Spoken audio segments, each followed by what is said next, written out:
The room that wasn't there. It started with an extra door in my apartment. I live in a small one-bedroom, so I know every corner of it like the back of my hand. The door wasn't there before. It appeared overnight, right next to the bathroom, with chipped white paint and a tarnished brass knob. At first, I thought I was losing it.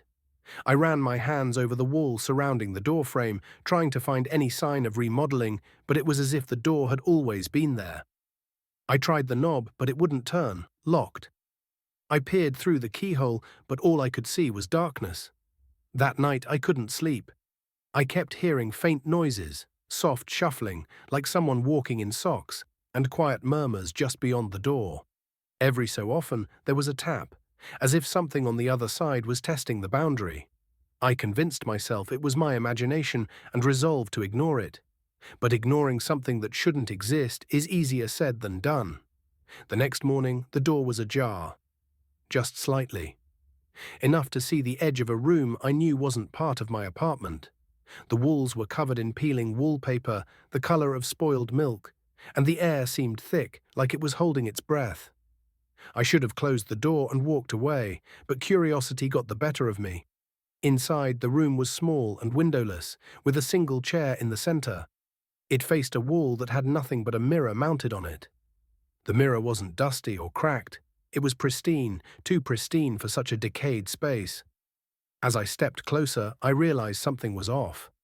The reflection in the mirror wasn't the room I was in. It was my living room, perfectly replicated. And then I saw myself in the reflection, but I wasn't standing in the room. I was sitting in the chair, staring at the mirror. My reflection smiled, a wide, unnatural grin I knew wasn't mine. I stumbled backward, out of the room, and slammed the door shut. That should have been the end of it, but now things have started to change.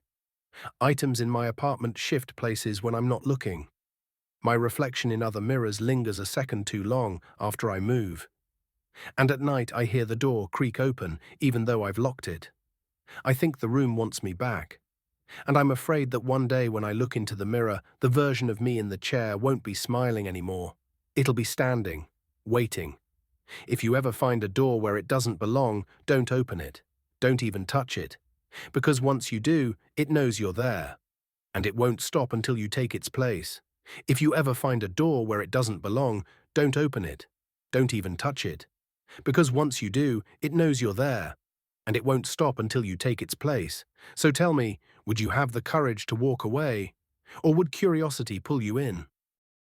Don't forget to like, subscribe, or follow for more. Thank you.